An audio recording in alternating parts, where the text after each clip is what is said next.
시청자 여러분 안녕하십니까? 대한민국이 잘 보이는 곳으로 모셔다 드리는 신통방통 정치한배입니다. 먼저 오늘의 핵심 뉴스입니다. 선거 패배 이후 윤석열 대통령 연일 소통 그리고 반성의 메시지를 내놓고 있습니다. 특히 대통령실이 아니라 대통령 본인의 소통 부족을 인정하고 있습니다. 국민의힘은 현수막부터 철거하기로 했습니다. 전국적으로 내걸린 이 정쟁형 현수막, 남을 욕하는 현수막은 모두 치우기로 했습니다. 한송원 기자입니다. 소통이 좀 부족하다고 하는 지적하시는 분들이 많아서 저도 많이 이제 좀 반성하고 더 소통을 하려고 합니다만은 소통만 해갖고 되는 게 아니라 추진하면서 소통을 해야 됩니다. 윤석열 대통령이 소통 부족에 대한 지적이 많다며 연이틀 공개적으로 반성을 강조했습니다. 스스로 소통 부족을 인정한 윤 대통령 발언에 여권에선 변화 요구에 호응한 거란 평가가 나왔습니다. 선거를 위한 정치가 아닌 국민을 위한 정치를 해야 한다고도 강조했습니다. 임명직 지도부 교체로 혼란 수습에 나선 국민의힘도 본격적인 정책 쇄신에 착수했습니다.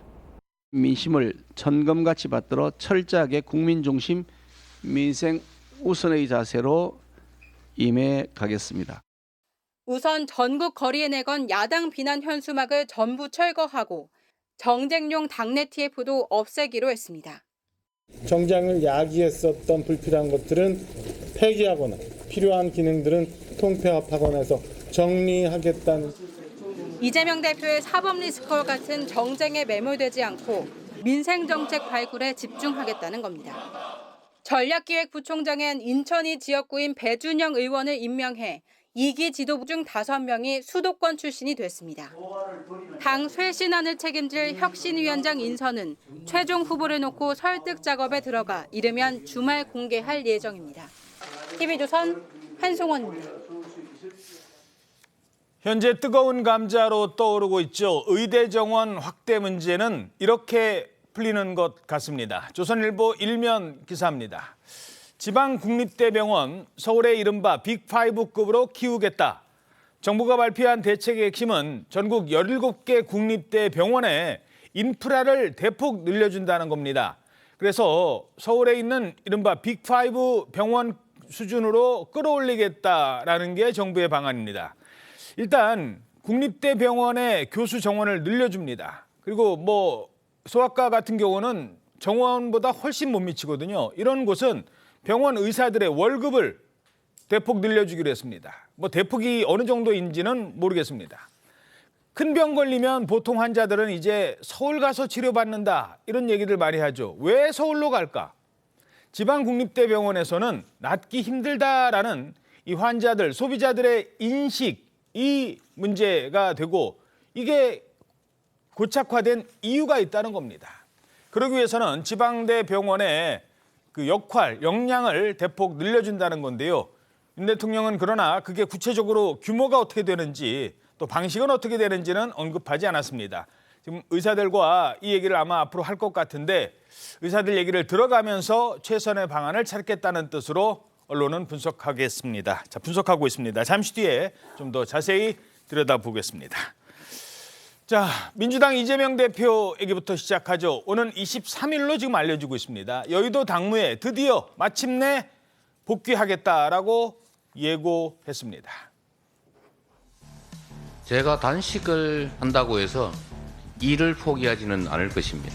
할 수 있는 범위 내에서 최선을 다할 것이고 주어진 역할을 포기하는 일은 없습니다. 검찰 수사 역시 전혀 지장받지 않을 것입니다.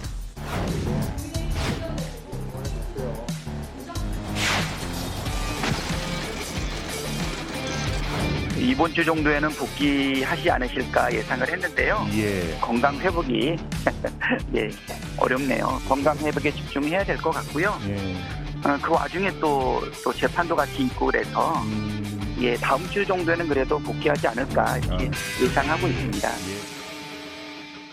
자, 약 한 달 만에 복귀하는 거죠? 네, 맞습니다. 정확하게는 이제 병원으로 실려간 이후부터 다음 주 이제 복귀를 하게 되면 35일 만이 되는데요. 예. 이 당무를 볼 만큼 건강이 회복됐다는 게 당의 설명입니다. 첫 일정으로는 23일 그러니까 월요일에 최고위원 회의를 주재하게 되고요. 또 중단됐던 고위 전략 회의도 오후 4시에 잡혀 있습니다. 이 대표 측은 민생에 집중하는 행보에 나설 거다 이렇게 말했는데 아마 혁신위 준비 같은 이제 국민의힘에서 조기 총선 체제에 돌입하게 되니까 이 부분도 의식을 해서 더 이상 당무 복귀를 늦출 수 없겠다 이런 판단도 내부적으로는 작동이 된 걸로 보입니다. 예. 주 2회 재판 일정에도 참석하는데 재판에는 모습을 보이면서 당무를 하지 않고 있다 이런 지적을 받는 점도 고려해서 더 이상 시기를 미룰 수 없다는 판단이 있었던 걸로 알려지고 있습니다. 그렇군요. 자, 그렇다면 당무에 복귀하면 어떤 현안을 풀어야 될까요? 지금 언론에서 가장 관심을 끄는 문제, 바로 이 문제일 것 같습니다. 해당 행위에 대해서는 아직 보류 상태이고 특히 당원 징계에 대해서는 현재 답변을 숙고 중에 있습니다. 정무적 판단 절차에 있다는 사실을 말씀드립니다. 해당 행위에 대한 조치는 과거에도 있었고 앞으로도 있을 것입니다. 이는 신상필벌, 당연하고도 일상적인 당무임을 말씀드립니다. 이것이 선당후사입니다. 자, 이재명 대표 체포 동의안에 찬성을 한 것으로 지목된 이른바 가결파, 5인방 얘기도 나오고 있는데 이걸 어떻게 풀 건지. 자, 일단 민주당 입장부터 좀 들어보도록 하죠. 민주당은 별 문제 없을 거다. 그냥 통합으로 당분간 갈 거다라고 얘기를 하는데 그걸 곧이곧대로 믿기는 지금 현역 의원 심사도 이제 곧 하죠. 지금 하고 있나요? 그런 상황인데. 예, 현역 의원 심사 곧 한다고 하고요. 그 영장 기각과 강서구청장 선거 압승으로 민주당은 굉장히 급속도로 지금 안정 모드로 가고 있지 않습니까? 그래서 이제까지 사법 리스크에 시달리는 이재명 대표께서 이제 자기의 본인의 리더십을 제대로 발휘할 수 있는 기회를 얻었는데 이거를 스스로 이제 날려버리지는 않을 것 같습니다. 그래서 제가 별도의 취재를 해본 결과 이재명 대표 그 가결파에 대해서 이렇게 별도 징계를 안 하겠다는 그런 의지가 비교적 확고한 걸로 저는 듣고 있고요. 예. 일부에서 볼멘 소리가 나오는 건 당연하다고 봅니다. 그렇다고 해서 이 사람들의 입장도 존중해 줘야 되는 것이고요. 또 저희 당은 또 이제 자유로운 의견 표출이 가능한 정당이라서 누가 한 말씀 하시면은 일제히 묵은 수군하는 그런 정당은 아니다. 그렇게 말씀드릴 수 있고 아마 이런 여러 가지 목소리가 있는데 당이 안정을 찾으면서 이런 목소리는 아마 잦아들 것으로 그렇게 생각을 합니다. 예. 참고로 총선 앞두고 지금 민주당에서는 현역 의원에 대한 심사를 하고 있고 국민의힘은 또 당무 심사라고 위원장들 다 심사를 합니다. 근데 이게 그러니까 수치적으로 딱 나온 게 있어요. 정량 심사도 있지만 정성 심사라고 해서 한 15%는 그냥 그 심사를 하는 거거든요. 이래서 하위 한 20% 안에 민주당 의원들 지금 그 이른바 가결파 의원 들어가면 그냥 자동적으로 당 대표는 나는 아무것도 안 했어. 같이 가려고 했는데 이렇게 됐네. 이런 상황을 지금 의심하거든요. 그러니까 민주당은 굿캅, 배드캅 전략 쓰는 걸로 보여요. 이재명 대표가 굿캅, 그러니까 착한 형사고 정청래 최고위원 예를 들어서 그분이 좀 센 형사고 그래서 어르고 달래고 하다가 결론이 날 텐데 가결파 5인방이라는 단어가 나오는 것 자체가 징계를 예비하고 있다고 저는 생각합니다. 가결파 1인이라고 하더라도 한 명만 징계한다 하더라도 비명파 전체에 대한 비토라고 볼 수 있기 때문에 과연 개딸들의 그 극렬한 그런 주장을 무시하고 이재명 대표가 아예 징계 없이 그냥 통합 행보를 할 수 있느냐 믿기가 어렵죠. 국민들께서는 정청래 수석 최고위원의 입을 바라보면 정확히 민주당이 어떤 스탠스를 취할 것인가를 알 수 있으리라 저는 그렇게 생각합니다. 예. 자, 그런데 문제는 이재명 대표가 온전히 당무에만 집중할 수 있을지 이건 의문이 듭니다. 그야말로 눈덩이처럼 일주일에 많으면 2-3번씩 가야 되는 재판 리스크 때문입니다. 대표님 그 백현동 사건 관련해서 무슨 조사? 네, 계단 조심하시고요. 또 다른 신작 소설을 시작하는 모양인데 그래도 기초적인 사실은 좀 확인하고 가시는 게 좋겠습니다. 자, 이재명 대표는 신작 소설이라고 반박하고 있습니다만 검찰이 제출한 공소장을 봤더니 당시 상황이 아주 구체적으로 적혀 있습니다. 당사자, 그러니까 이 위증 교사를 부탁받았다는 전 비서는 무려 5번을 통화해서 기억 안 나는데, 전 잘 모르는데 뭐 이런 얘기를 했다고 그래요. 그런 사람한테 얘기를 해달라고 부탁을 했다라는 게 검찰의 주장입니다. 세계일보 사면 기사입니다. 자, 그런 얘기 들었다라고 하면 되지 뭐. 이재명 대표가 번복해서 얘기를 해달라고 그렇게 반복적으로 위증을 요구했다는 겁니다. 2018년 12월 공직선거법 재판을 앞두고 이재명 대표가 이때 만약에 유죄가 나면 이재명 대표는 경기도지사직을 잃게 돼요. 그리고면 당연히 지난 대선에도 출마할 수 없었습니다. 이재명 대표에게는 그만큼 간절한 이 재판이었습니다. 이때 상대당 김병량 전 성남시장의 비서 출신, 이 당시에 김병량 전 성남시장은 돌아가셨어요. 가장 그 사안을 잘 아는 사람은 이미 돌아가셨어요. 그 사람이 비서입니다. 옛날에 모셨던 비서. 이 사람한테 2번이나 전화를 걸어서 그 통화에서 김 씨는 자꾸 그러는 거예요. 기억 안 나는데, 잘 모르는데 라는 말을 분명히 했다는 겁니다. 자, 그런데도 증언을 요청했다 이러는 거예요? 네, 맞습니다. 이게 이 비서 김 씨가요, 원래는 정진상 씨와 소통을 했었어요. 그래서 정진상 씨에게 오래돼서 기억이 안 난다 이렇게 얘기를 계속 하니까 결국에는 이재명 대표가 직접 전화를 걸었다. 당시 시장이 직접 전화를 걸었다는 건데요. 그러면서 검사 사칭 재판을 받고 있는데 도움을 좀 받을 수 있을까 싶다. 이렇게 직접적으로 얘기를 했고, 말씀하신 대로 김병량 시장님은 지금 돌아가셨다 이런 얘기를 했다고 합니다. 그러니까 직접 증언을 해줄 수 있는 사람이 없기 때문에 너의 역할이 더 중요하다 이런 점을 강조한 걸로 보이고, 또 그 당시 시 측과 KBS 측 또 PD 측이 내가 주범인 걸로 해주게 되면 고소를 취하해주기로 합의했던 걸로 나는 기억이 난다. 내가 타겟이었던 게 이게 정치적인 배경이 있었던 사건이었다. 이런 점들에 대해서 좀 설명을 해주면 도움이 될 것 같다. 이런 말도 다소 노골적으로 들릴 수 있는 발언들을 했다는 겁니다. 이렇게 얘기를 해주면 나한테 도움이 된다니까요 라는 얘기를 경기도지사가 전화와서 하는 거잖아요. 예, 김 씨는 이에 대해서 거듭 기억이 잘 안 난다 이렇게 말을 했는데, 이 매우 정치적인 거래가 있던 걸로 기억된다. 그 부분을 기억해 달라 이렇게 거듭 요구했다고 합니다. 자, 여기에 대해서 이 대표 측은 그게 아니다. 거짓말을 해달라고 한 게 아니라 사실대로 얘기해달라고 한 겁니다라는 입장입니다. 자, 이 부분은 어떻게 보십니까? 이 부분에 대해서는 사실 좀 해명이 법적으로는 해명이 되는 게 아니다. 왜냐면은 사실대로만 얘기해달라고 하는 것은 이게 지금 위증죄에 대해서 성립을 부정할 수 있는 내용이 아니에요. 왜냐면 일단 유창훈 판사도 기준도 들쭉날쭉하는 그 분도 소명이 됐다고 하고 있잖아요. 왜냐면은 위증죄에 관해서는 어떨 때 위증이 되냐면은 A를 B로 얘기하는 거, 이건 이제 쉽죠. 근데 아는 것을 모른다고 하거나 모르는 것을 안다고 하는 것도 위증이 돼요. 똑같은 거예요. 근데 이 증인은 지금 나는 그거 몰라요라고 5번을 얘기하잖아요. 그러니까 이 부분을 기억해주면 되지, 들었다고 해주면 되지, 이렇게 얘기해주면 딱 좋아요라고 얘기하잖아요. 증인이 모르는 것을 그 증인의 입을 통해서 법정에 나오게 하는 거는 증거를 만들어내기 위해 가지고 모르는 거를 내가 원하는 주장을 마치 증거인 듯이 법정에 현출시키는 것이기 때문에 명백한 위증이 됩니다. 그리고 그 내용 중에서도 이게 지금 사실대로만 얘기해주면 되지라고 했는데 사실도 아니에요, 사실. 누명 썼다 그랬는데 그거에 대해서 즉각 반발해가지고 KBS의 최철호 PD가 인터뷰했잖아요. 이재명 대표 발언 사실 아니다.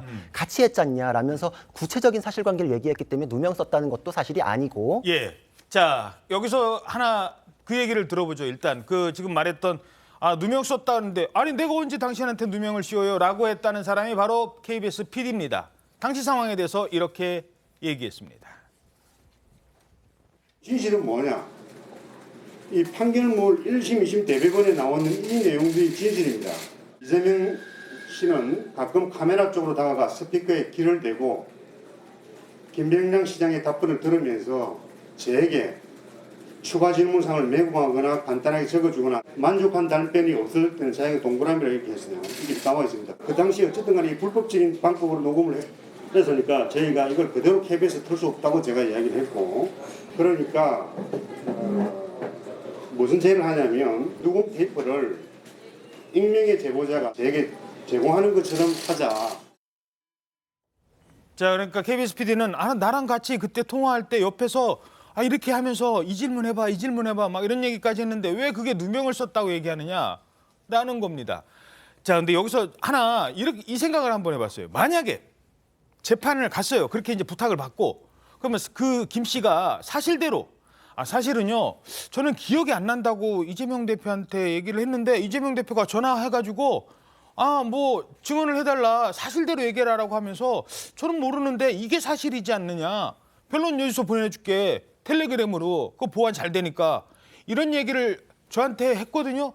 그래서 제가 기억은 안 나지만 이런 것도 같아요라고 그 재판에서 이 비서가 그 얘기까지 전화해 준 것까지 다 얘기를 했다면 그때 그 재판이 무죄가 났을까요? 아니면 유죄가 났을까요? 유죄가 났죠, 당연히. 그 부분에 대해서는 명백한 사실관계에도 불구하고 정치적 내막이 있었기 때문에 그렇게 발언한 것도 뭐 수긍할 법하구나 이런 식으로 좀 유도리 있게 갔던 부분이 있는데 그 뒤에 정치적 내막이란 부분이 사실은 위증에 의해서 만들어진 내용이고 실제 사실관계가 아니었다면 이재명 대표는 사실 경기지사직을 박탈당하는 결론이 됐었겠죠. 그러니까 이 부분은 굉장히 파급력이 높은 부분에 대해서 위증이 됐던 것이기 때문에 그만큼 지금 논하는 것이 위증 교사로서는 굉장히 범죄 죄질이 높은 편에 속하는 것이고 그리고 여기에 대해서 이재명 대표가 지금 이 부분이 사실이다라고 얘기하는 것 자체가 굉장히 말이 안 맞아요. 왜냐하면 김병량 시장 쪽에서 이런 정치적 의도에 의해 가지고 메이킹을 했다라는 것을 얘기해 주면 되지 이게 진실이니까 기억을 해서 이걸 얘기해 주면 된다라고 하는데 수행 비서도 모르는 김병량 시장 쪽의 의도를 이재명 대표가 어떻게 알까요?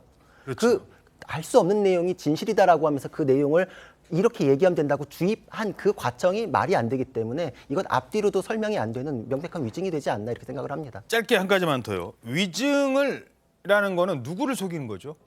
누구를 속인 겁니까? 재판장을 속인 거잖아요. 사실이 아닌데 그 재판장에서 재판장 앞에서 거짓말을 했다는 게 위증인데 그 위증 때문에 이런 일이 발생을 한 거기 때문에 그 위증 그렇게 말하라고 했다는 거를 얘기하지 않고 그러니까 이재명 대표가 나한테 이렇게 얘기하라는 거를 얘기하지 않고 그냥 그렇게 얘기하는 대로만 부탁받은 대로만 얘기한 것 이게 재판장을 속인 거라는 판단이거든요. 그렇죠. 그러니까 이거는 판결의 결론을 훔쳤다 이렇게 볼 수 있고요. 지금 굉장히 그 부분에서도 좀 안타까운 게 유죄 판결에 대해서는 유리한 방식으로의 재심이 있지만 무죄 판결을 훔쳐내면 그거를 재심으로 유죄로 뒤집을 방법이 없어요. 피고인의 이익을 위한 그렇죠. 거다. 예. 재심 구조가 그렇게 돼 있거든요. 그러니까 이재명 대표가 그것까지 알고서 여기까지 오지 않았나라는 것이고 이 부분은 녹취가 있기 때문에 사실 간명합니다. 그리고 위증을 한 당사자가 지금 같이 기소돼 있거든요. 이 두 사람에 대한 법정에서의 증언만 왔다 갔다 하면 곧바로 결론이 나올 수 있는 것이기 때문에 병합되지 않고 신속한 결론이 나오길 바라고 있습니다. 예, 반론 듣겠습니다. 위증이라는 게 수사기관에 있어보면 굉장히 입증하기 어려운 범죄인데 거기다 교사까지 붙었어요. 그래서 위증교사라는 것은 굉장히 좀 입증하기가 곤란한 범죄다. 이런 말씀을 먼저 드리고 싶고 이 문제에서 논란이 되는 부분은 이재명 대표가 KBS에서 나와가지고 이런 문제 발언을 한 게 2002년이고 재판이 있어가지고 위증교사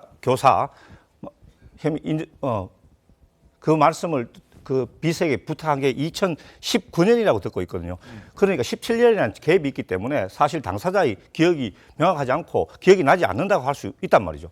그래서 위정 교사가 아니라 저는 증언을 해달라고 부탁을 했다. 증언 부탁이다. 저는 이렇게 보고 있는 거죠. 기억이 안 나는데 그럼 자기 재판에서 어떤 말을 할 수도 없는데 그러면 가서 방어권 행사 차원에서 부탁을 할 수도 있는 것 아닙니까? 그래서 저는 그것을 위정 교사라고 하지 않고 증언 부탁이다. 협조를 요청하고 방어권 차원에서 얼마든지 할 수 있다. 저는 이렇게 보고 있습니다. 예, 알겠습니다. 근데 하나만 얘기하자면 저런 얘기들을 하기 때문에 오해가 생길까 봐 판사님이 그 위증의 벌을 경고하잖아요. 그때 똑같이 설명해요. 사실을 다르게 설명하는 것뿐만 아니라 모르는 것을 안다고 해도 위증이 성립합니다. 주의하세요라고 경고를 하고 시작해요. 일반인들 마인드는 저렇게 생각할 수 있는데 법적으로는 그렇지 않습니다. 모르는 걸 안다고 하는 것도 위증이다. 그렇죠. 판사님이 항상 똑같이 설명해 줍니다. 예. 자, 이런 가운데요. 그럼 이제 위증 재판을 해야 되잖아요. 그럼 누가 판단을 하느냐? 어디서 판단하느냐? 법원이 이 위증교사 사건을요. 대장동 성남FC 사건 담당 재판부에 배당을 했습니다. 대장동 사건, 성남FC 사건이랑 이 위증이랑은 무슨 관계가 있는 건지 이러자 국민의힘은 안 됩니다라며 목소리를 높이고 있습니다. 성남시장 당시 저지른 대장동 성남FC 사건과 경기도지사 당시 저지른 위증교사 사건이 무슨 연관이 있습니까? 이재명 사건 꼴이 이어가기이고 법원이 이재명 대표 재판 지연에 편 들어주는 것이나 마찬가지입니다. 관련도 없는 위증교사 사건까지 합쳐진다면 언제 1심 판결이 선고될 것인지 국민들은 걱정이 큽니다. 대장동과 관련이 없는 위정교사 사건은 병합 없이 빨리 진행해서 신속한 결론을 내야 합니다. 자, 윤희석 대변인님, 왜 이런 주장을 하는 겁니까?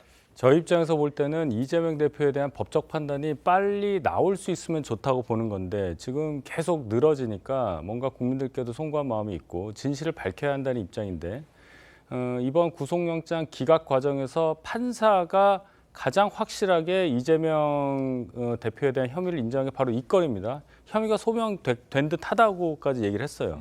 근데 이 재판은 앞서 있었던 뭐 대장동이라든지 백현동 이 재판하고 전혀 다른 건 아니겠습니까? 그런데 공교롭게도 이 사건을 맡고 있는 합의부 재판부에 또 이 위증교사 사건이 배당이 된 거예요. 원래 단독 판사가 할 수도 있는 건데 이것을 판사 3명인 합의부에 배정을 해요. 그건 뭐 법원이 그렇게 할 수 있습니다. 중요한 건 뭐 여기까지는 좋습니다.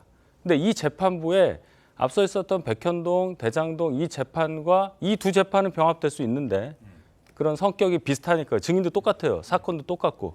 그런데 이거를 이 위증교사 사건까지 붙인다. 그럼 사건 3개를 한꺼번에 병합해서 재판을 하게 되면 판결이 언제 나올까요? 이게 중간에 요거 하나만 나오고 이렇게가 되지가 않아요. 그럼 3개가 다 결론이 났을 때 요건에 대해서는 이렇고 이건 이렇고 이건 이렇고 이건 굉장히 간단한 사건인데 백현동, 대장동 증인만 해도 뭐 엄청 많지 않습니까? 그러면 세워라 내워라고 1심이 정말 다음 대선 이후에 날 수도 있는 거예요.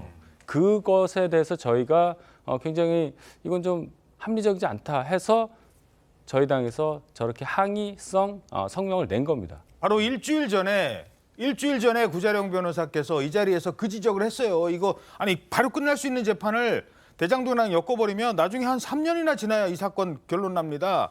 그 지적을 했는데 법률적으로 조금 더 설명해 주시죠. 이게 판결이라는 게 부분 판결이라는 게 없어요. 그래서 병합된 건 하나의 재판이 열리고 판결은 한 번만 나요. 그래서 병합이 된 순간 우리는 이 사건의 결론을 3년 뒤에나 알 수 있는 상황이 벌어지거든요. 그래서 지금 병합에 대해서는 적절치 않다라고 말씀을 드렸던 게 첫 번째로 합의부 관할하고 단독 판사 관할로 관할이 달라요. 위증 사건은 형량에 따라서 관할이 정해지는데 굳이 그걸 합의부로 배당한 것 자체가 이해할 수 없다. 다른 처리 내하고 다르다. 근데 그것도 합의부 중에서도 같은 재판부로 했기 때문에 같은 재판부에서 그냥 합치기만 하면 되거든요. 병합을 굉장히 쉽게 만들어주는 게 법원 측의 배려 아니냐라는 의심이 들고 그리고 이거는 피고인의 이익을 위해서 병합을 한다라고 아마 할 수도 있겠죠. 근데 피고인의 이익을 위한 부분은 형량에서 이익이 생겨요. 따로따로 하면은 10년, 뭐 2년 이러면 12년이 되잖아요. 근데 같이 판결하면 뭐 11년 이런 식으로 조금 이제 같이 판결 났을 때 양형에서 유리한 점이 있는데 이 피고인의 이익을 위해서 병합을 해달라라고 하는 것도 이제 납득할 수 없는 게 이재명 대표는 지금 결백 주장하잖아요. 유죄 판결 났을 때 형량에서의 유리한 점을 이유로 병합해달라는 건 논리 모순이에요. 그러니까 자기가 결백하다 그러면 결백 판결을 빨리 받고 싶어야 맞잖아요. 무죄면 그러니까 빨리 하는 게 빨리 리스크를 털어내는 게 낫죠. 그렇죠. 근데 무죄 주장하면서 혐의 소명됐다는 영장 그 판시에 대해서는 아무 얘기 안 하면서 시간만 미루려고 한다라는 건 그만큼 이제 부당한 것이고 그리고 세 번째로는 이 병합이라는 건 심리의 효율성을 위해서 제도가 마련되어 있는 건데 전혀 효율적이지 않아요. 지금 대변인께서 얘기했듯이 대장동, 백현동은 효율성을 꾀할 수 있잖아요. 근데 이 사건은 효율적이지 않을 뿐만 아니라 같이 기소된 위증을 한 그 사람 자체가 지금 공범으로 기소가 돼 있어요. 이 사람은 대장동, 백현동이랑 아무 관계가 없잖아요. 왜 근데 기소돼가지고 대장동, 백현동 사건 끝날 때까지 3년 이상을 기소된 상태로 기다려야 되나요? 이 사람의 불이익을 고려해서라도 이 사건은 병합하지 않고 별도라는 게 맞습니다. 검찰과 여당에서 이렇게 이 법원의 지극히 실무적인 결정에 대해서 이렇게 과민 반응하는 이유는 두 가지라고 봅니다. 하나는 뭐냐면은 따로 분리 기소함으로써 한 번이라도 더 이재명 대표를 법원에 나가는 모습을 연출하게 한다. 그런 거. 그리고 두 번째는 비교적 영장전담판사가 범죄 혐의가 소명된다고 일단 했으니 자기들이 자신이 있으니까 이걸 스피디하게 전개해가지고 총선 전에 판결이 나게 함으로써 정치적인 타격을 주게 한다. 저는 이렇게 두 가지 의도가 있는 걸로 보이지거든요. 안 그러면 왜? 지금 수사기관에서도 다 병합 처리합니다. 사건이 관계가 없더라도 피의자의 이익을 위해서.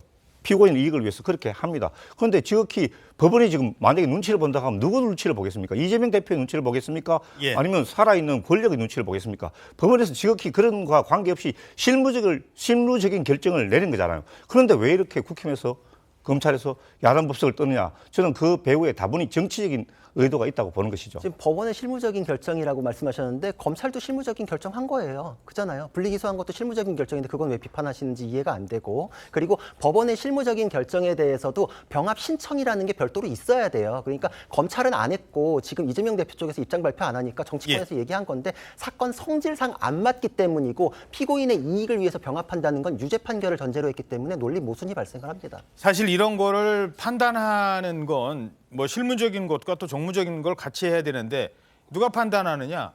대법원장 정도가 이제 판단을 해주시면 좋을 문제인데 대법원장이 지금 공석이지 않습니까? 자, 또한 이재명 대표는 백현동 개발 특혜 의혹과 관련해서도 기소가 됐죠. 공소장에 이재명 대표와 정진상 전 실장의 이 부당한 지시 정황이 수차례 담겼다, 이런 얘기가 나오고 있어요. 네, 그렇습니다. 이 김인섭 씨가 성남시 정책비서관이던 정진상 씨에게 이 한국식품연구원 부지에 아파트를 짓는 사업을 하려고 한다, 그러면서 용도 변경에 대해서 부탁을 한 걸로 지금 알려져 있죠. 이 거듭된 부탁에 정 실장이 지난 2014년 11월 용도 지역 변경 업무를 담당하고 있는 성남시 내 도시계획 팀장에게 이런 얘기를 했답니다. 인섭이 형이 백현동 개발 사업을 하려고 하니까 잘 챙겨줘야 한다, 이러면서 챙겨줘야 한다. 예, 관련 인허가 등 신청 서류가 접수가 되면 사업자 측에서 요구를 하는 대로 잘 처리해 주라, 이런 얘기를 했다는 겁니다. 민간 사업자 얘기를 더 들어주라, 이렇게 얘기를 한 거죠.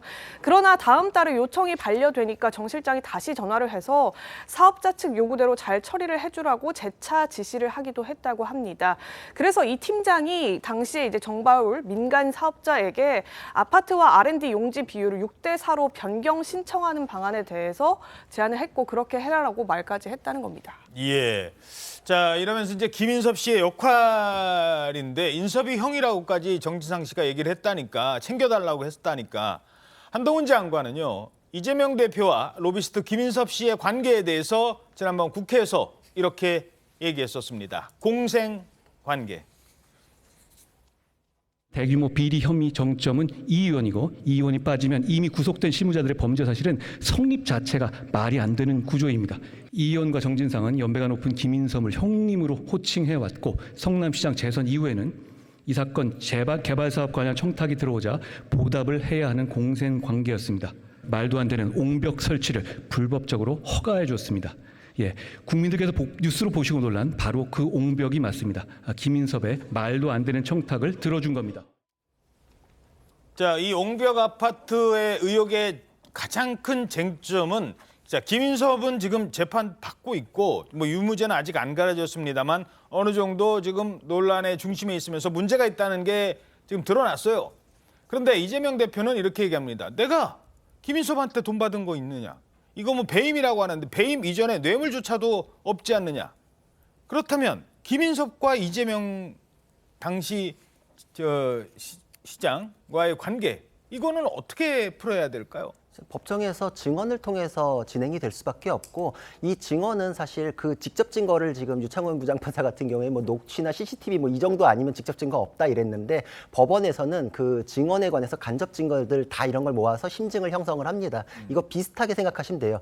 드루킹 사건 때도 드루킹이 댓글 조작한 건 맞았잖아요. 예. 근데 김경수 지사의 공모 관계에 대해서 의심스럽다고 해서 영장이 기각됐었어요, 그때도. 쭉 한번 가서 둘러보기만 했고 뭐 자기네들끼리 옆에서 밥 먹었다 이러면서 이제 기각이 됐었어요. 그렇죠. 여기서도 지금 정바울 씨랑 김인섭 씨는 구속돼 있잖아요. 그 사람들이 이렇게 한 건 맞아요. 지금 여기까지 확인이 됐고, 거기에 이재명 시장의 관련이 어디냐, 이게 지금 구조가 비슷하다고 볼 수 있거든요. 근데 이 타임라인상 누구를 만나고 공무원한테 어떤 지시가 내려가고 정진상 실장을 만나고 뭐 잘해주려고 반려했다, 이렇게 타임라인이 완벽하게 맞아 들어가는 게 증언을 들어보면 알아요. 그럼 결국은 이것이 이재명 시장의 개입 없이 될 수가 있겠냐. 한동훈 장관도 방금 말씀하셨다시피 이재명 시장의 개입이 없이는 이 사건 자체가 구조가 성립이 될 수가 없어요. 그러니까 본인이 이재명 시장이 또 원래 성남시에 계획을 세웠던 거 발표한 것도 완전히 뒤집어가면서 인허가가 났기 때문에 이거에 대해서 이재명 시장도 스스로 이걸 왜 이때마다 이렇게 바꾸고 바꿨습니다라는 걸 설명하지 못하면 이 증언들은 다 모여가지고 아마 유죄 심증을 형성하지 않을까 싶습니다.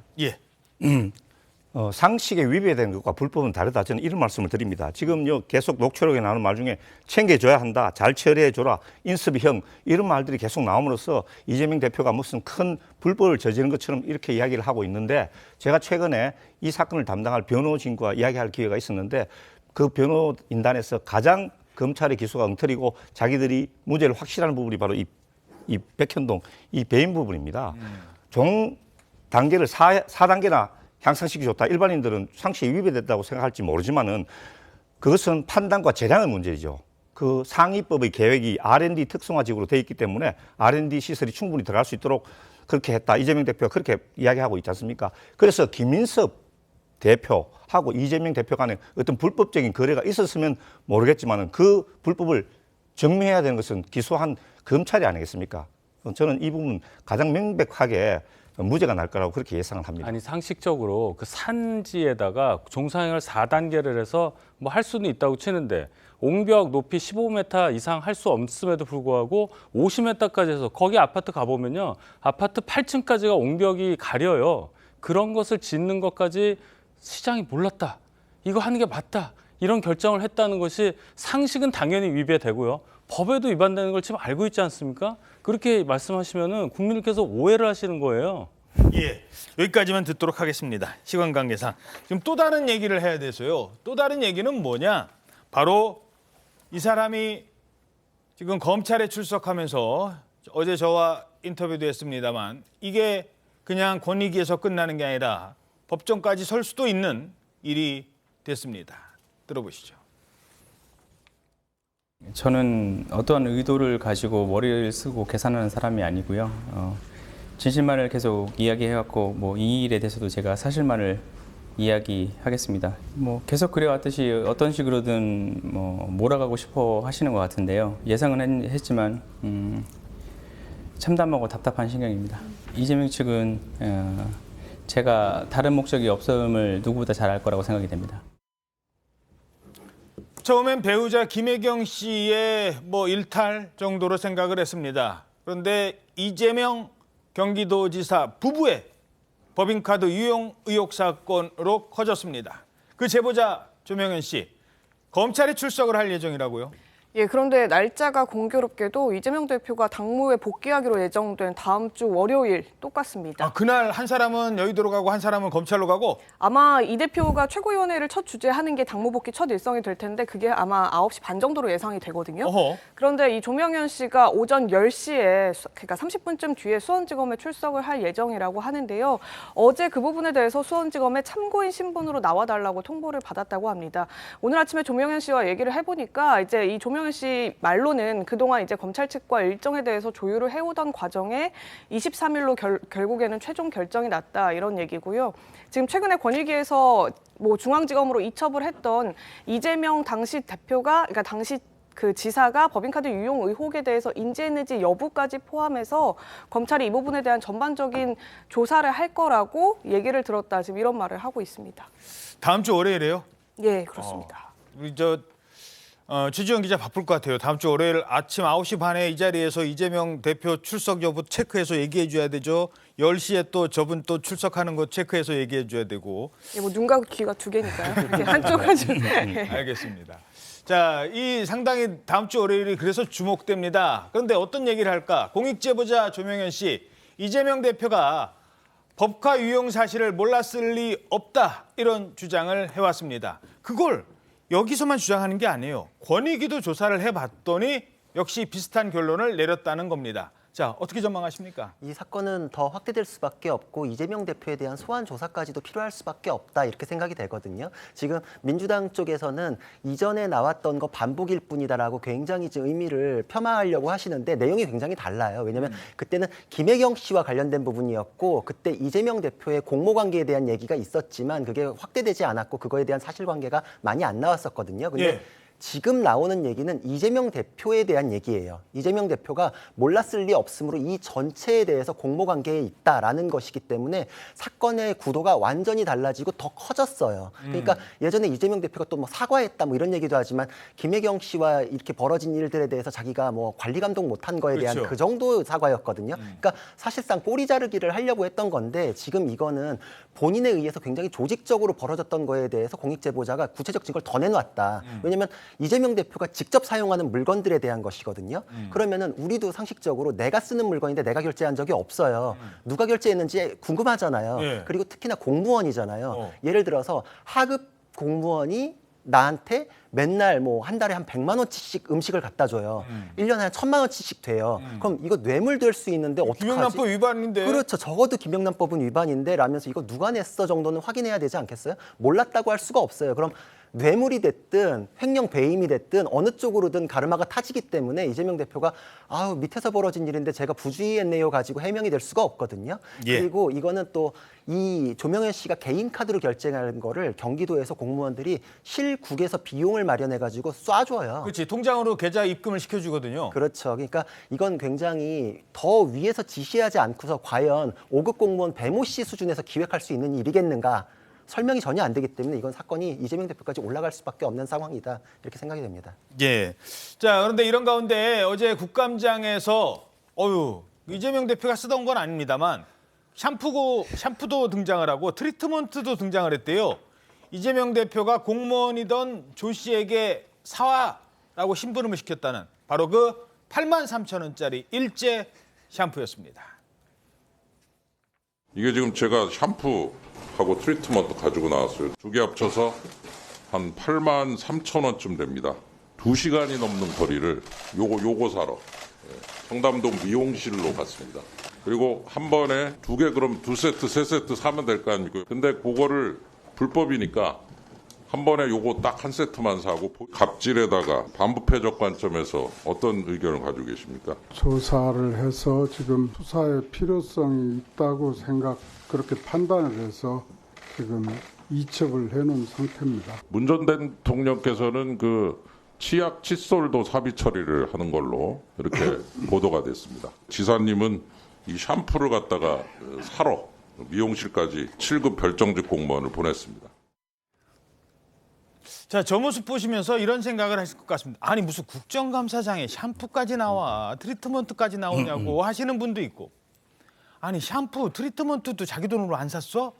라고 하는 분도 있기 때문에 자, 샴푸 트리트먼트는요 또 어떤 문제가 있느냐 이게 또 왜 저희들이 이걸 다루냐면 이게 더 커질 수도 있다는 거예요. 다른 건 법인카드로 결제를 했기 때문에 에이 그 초밥 정도는 자기 돈으로 사 먹지 할 수도 있는 문제인데 이거는 법인카드 자체가 결제가 안 돼요.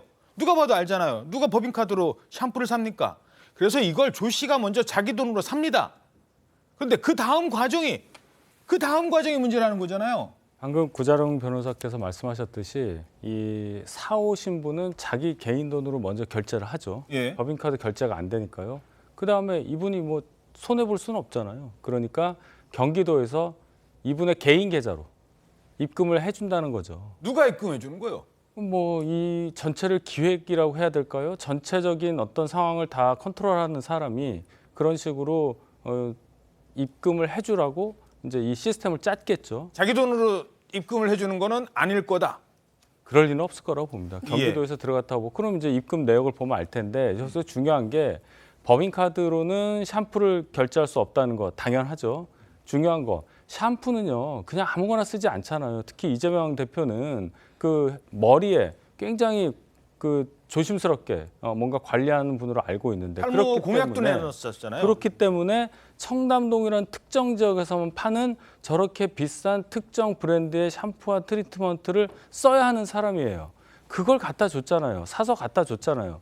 그걸 모르겠어요. 그럼 이재명 대표가 자기가 사야 되는 걸 누군가가 대신 사왔는데 그러면 본인이 돈을 주든지 하는 게 맞죠. 또 시킨 것도 말이 안 되지만 그건 변론으로 하고라도. 그런데 이런 식으로 대금 처리가 됐다. 어떻게 빠져나가죠? 예, 저는 이번 이거 샴푸하고 트리트먼트 법카 문제 다시 나오는 걸 보고 아하 이거 이재명 주기 시즌 2가 지금 시작됐다. 저는 시즌 이렇게 한 10 봅니다. 정도 되죠. 예. 지금 저도 이제 기관장 할 때 개인 비서가 있었는데 개인 비서는 기본적으로 개인의 일을 도와주게 돼 있습니다. 예. 그리고 지금은 달라졌는지 모르겠는데 제 기억으로 옛날에 기관장의 개인적인 소비를 위해서 어떤 일정한 정도의 예산 수용비라는 항목으로 있었던 걸로 기억하는데 그건 모르겠고요. 일단은 지금 수사가 김혜경 여사의 법화 의혹에 대해서 법화 의혹 전반에 대해서 129군데나 압수수색을 했고 그래서 지금 수사가 진행되고 있는 것 아니겠습니까? 무슨 큰 뭐 비리나 이런 게 새로 등장했는 것처럼 말씀하고 있는데 이제 엄중한 국사를 논해야 되는 국감장에서 지금 샴푸하고 트리트먼트가 나왔다. 이걸 보고 국민들이 어떻게 생각할까 좀 치졸하고 피곤해하지 않을까 하는 그런 생각이 들고요. 이게 지금 윤석열 대통령님의 업무 추진비 지금 공개됐습니까? 지금 김혜경 여사가 쓴 아니면 이 법카의 그 총 쓴 한도가 지금 액수가 얼마인지 모르겠지만은 윤석열 대통령의 업무 추진비는 100억대 단위라고 저는 듣고 있거든요. 그래서 저는 근데 그걸 윤석열 대통령 때 와서 새로 만든 건 아니에요. 그전 대통령들도 해왔던 겁니다. 그렇죠. 그런데 그러면 내역을 공개하시면 되는 거죠. 그래서 현장에 이거는 뭐냐면 비례성과 형평성을 상실한 그런 조치다. 그래서 지금 전편이 뭐 시즌 1이 성공 못했는데 실패로 끝났는데 이렇게 시즌 2가 성공할 수 있겠느냐 저는 국민들이 판단할 거라고 봅니다. 근데 그거는 이재명 대표가 시즌 1부터 시즌 10까지 혐의를 발생시켰으니까 본인 잘못이죠. 수사를 할 수밖에 없는 것이고요. 그리고 업무 추진비 말씀하셨는데 업무 추진비는 그러면은 그 이전 정권의 김정숙 여사 옷감 문제랑 결부시켜가지고 그거랑 같이 논하시면 돼요. 이거는 이재명 대표의 공범 관계에 대한 거니까 사실관계도 다르고 어디까지 우리가 대한 이야기를 항목도 해야 다릅니다. 됩니까? 예, 알겠습니다. 이 정도로 하시지요. 자, 그런데 민주당은 법인카드 문제도 정치 공세다. 지금 뭐 말씀하신 것처럼 이런 주장을 하고 있습니다. 이때 최근에 국감장에서 이 문제가 거론이 됐는데 아니 왜 당신이 그런 얘기까지 해? 라는 장면이 있었습니다. 다시 한번 보시죠. 이재명 전 도지사의 집 근처 음식점에서 경기도청 법인카드로 결제한 내용만 저희들이 파가니까 최소 31건에 달해요. 배 씨와 신고자가 나눈 텔레그램 대화 내용입니다. 한번 보시죠. 이 카드깡이라는 용어가 나옵니다. 내가 그 카드깡 했을 때 그게 20만 원 넘은 적이 없어, 그 집에서. 경기도청 카드로 바꿔치기 하나는 둘만의 언어입니다. 만약 이재명 전 지사가 자신을 위해 불법적으로 유용되는 사실을 또 묵인을 했다면은 이는 공금 횡령죄에 해당되는 거죠. 만일 그렇다면 뭐 부패 행위도 되겠죠. 수사가 진행되리라고 봅니다. 자, 보통은 이제 저런 정도로 얘기를 한다는 겁니다. 그게 그렇다면 의원이 쭉 주장하고 그렇다면 문제가 되겠죠. 조사 중입니다. 그런데 김동연 지사는 지난번에 우리가 조사를 했어요. 그래서 감사까지 했는데 한 80에서 100건 정도 되나? 이제 요 얘기를 하면서 문제가 됐던 거잖아요. 예, 이게 질의 과정 중에 나왔던 건데 이제 당시에 이제 본인이 취임하기 직전에 경기도에서 자체 감사하기로는 61건에서 100건 가량의 사적 유용이 의심돼서 수사 의뢰를 했었다. 이렇게 답변을 이제 정상적으로 질의응답을 하는 과정이었던 거거든요. 근데 지금 이 김동연 지사의 발언을 놓고 민주당 지지층 사이에서 벌떼같이 일고 있는 비판 목소리가 있습니다. 그 개딸들이 김동연 지사에 대해서 제명을 하자. 왜 이 대표를 이런 식으로 공격하느냐. 썩어 빠진 것들 과감히 버려야 된다. 김동연도 제명하자. 예, 김동연에게서 제2의 윤석열 냄새가 난다. 또 김동연은 뭐냐. 수박은 다 똑같네. 이런 얘기를 하는데요.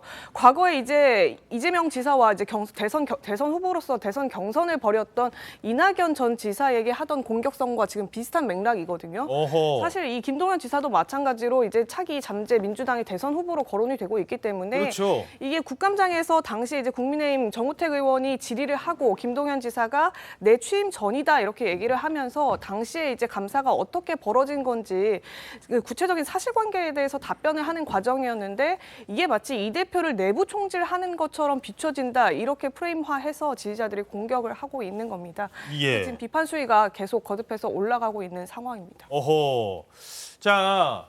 그러니까 이재명 대표를 지지하는 이른바 뭐 개딸이라고 불리는 강성 지지층 입장에서는 지금 이재명 대표가 다음 대선의 상수예요.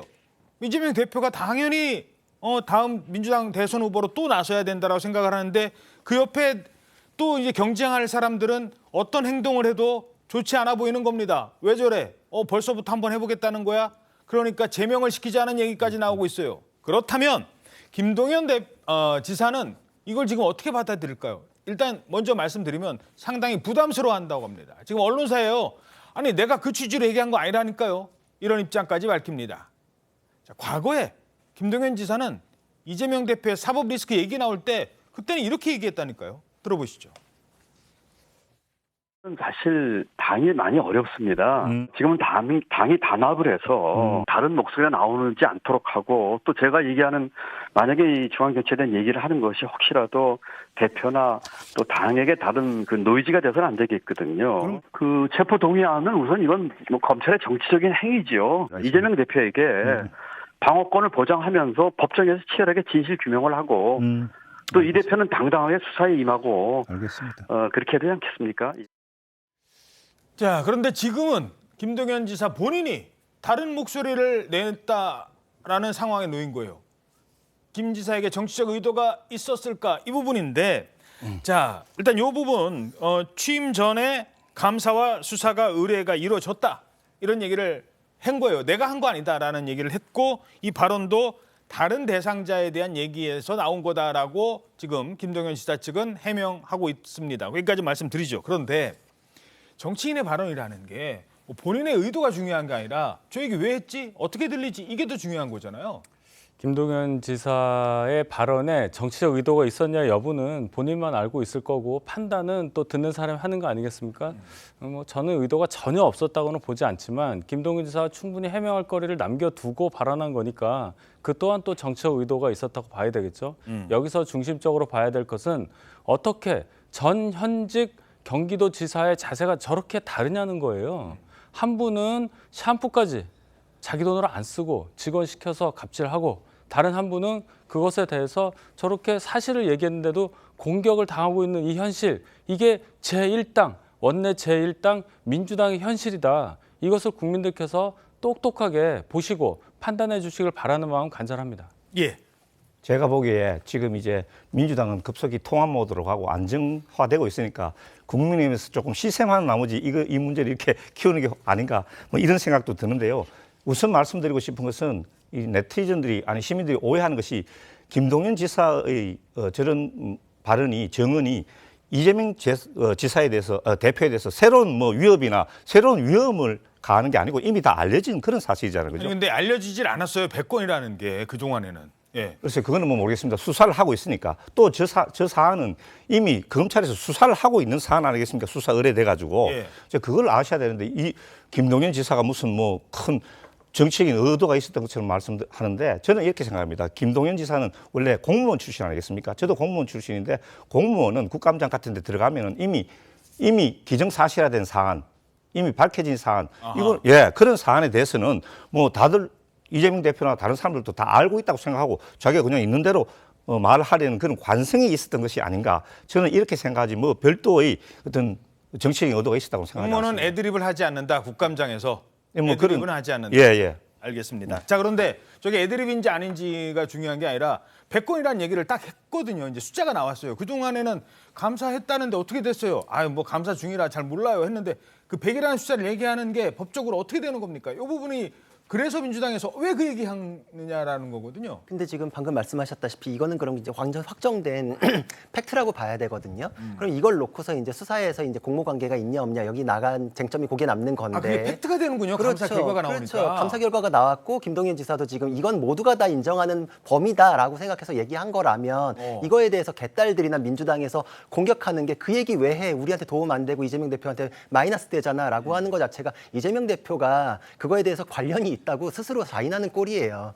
그 뭐 독일에서 뭐 그런 얘기 있거든요. 뭐 책을 태우는 곳에서는 곧 사람도 태운다고 말에 대해서 이렇게 공격하는 상황 자체가 문제거든요. 급속도로 안정화됐다 그러는데 저는 힘으로 찍어 누르고 있다고 생각이 들거든요. 예. 중국이나 북한에서 뭐 일견 통일 잘 되고 있잖아요. 그게 평화하고 민주인지 모르겠는데 그런 상황이랑 보는 관점이 굉장히 다르지 않나. 지지자들과 그쪽에 계신 뭐 중국, 북한과는 좀 비교할 상황은 아닙니다만. 그렇죠. 저는 이제 뭐 그렇게 볼 수 있는 시각도 있다 이런 걸 얘기 드리는 건데 뭐 평가는 남기겠지만 제가 보기에 이 팩트를 가지고 공격하는 이 상황 자체는 민주당에도 별로 이렇게 득될 건 없겠다 싶습니다. 예, 알겠습니다.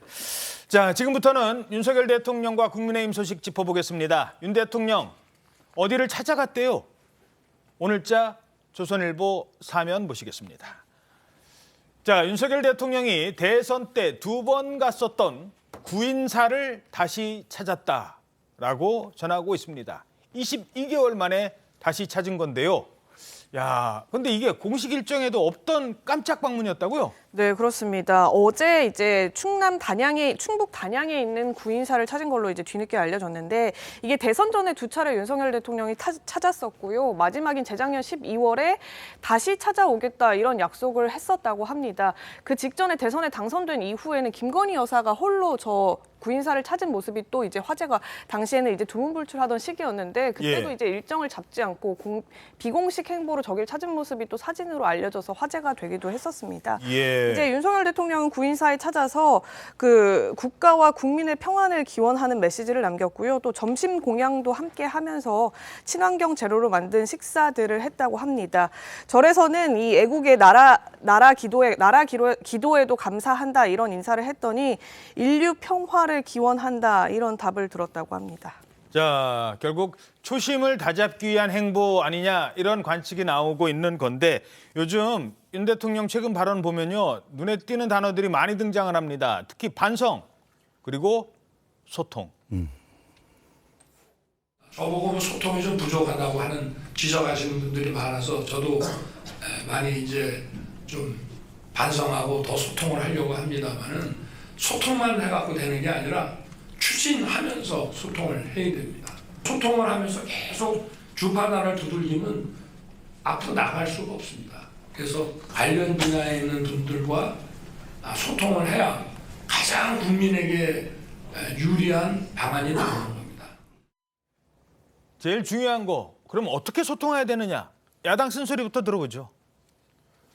뭐 만시지탄이지만 대통령님 입에서 직접 반성이라는 말이 나온 것은 뭐 당연스럽게 생각하고요. 그런데 이제 저걸 이제 행동으로 보이셔야 되는데 한마디로 소통을 계속 그렇게 강조하시면서 왜 가장 큰 소통의 상대고 또 소통의 필요성이 있는 제1당 대표를 안 만나주시는 거죠. 저는 그 점이 굉장히 스럽다. 그래서 지금이라도 본인 저 말씀의 진정성을 국민들이 납득을 하려면 제1당 대표부터 만나셔야 된다. 저는 이렇게 말씀드립니다. 예. 자, 지금 뭐 회의 장면도 있습니다만 저희 그 현수막 그 철거하는 거 하면 있나요? 그 당에서 그동안은 왜 선거 과정에서 막 상대당 막 욕하고 그랬었잖아요. 그 현수막을 국민의힘에서 아유 없애버립시다. 이거 이렇게 가지 맙시다. 이렇게 했다는데 그 배경을 좀 대변인이시니까 설명을 좀 해주시죠. 저희가 지금까지 여소야대 상황, 집권은 했지만 그 상황이 계속 이어지면서 국회가 극단적 대치 상태가 이어져 왔던 그 상황에서 정치를 하고 있습니다. 그런 과정에서 서로가 상대방에 대해서 정쟁 성격의 현수막을 걸면서 거리를 지나가시는 분들이 볼 때 적어도 이렇게 편하지 않은 불편한 그러한 생각을 하실 수밖에 없는 또 단어 선택도 보면 단어 수위가 서로 좀 높아요.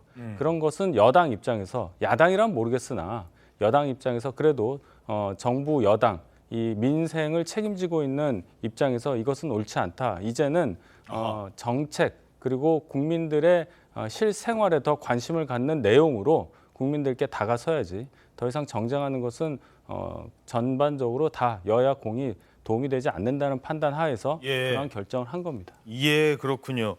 윤희석 대변인님 대변인 되시고 나서 아마 첫 정책 당 정책인데 그 의견을 좀 많이 내셨던 것 같아요. 예. 뭐 저는 뭐 찬성을 하는 입장이고 결국 그렇게 되면은 정책 방향 이렇게 되면은 정부를 향해서도 대변인단에서 논평을 쓰더라도 요구를 할 수 있는 논평을 쓰게 되는 겁니다. 논조가 자체가 달라질 수 그동안은 민주당을 향해서 또 이재명 대표를 향해서 하나하나 건건이 지적하고 좀 공격하는 것이었다면 숫자도 좀 줄여야 되겠고요.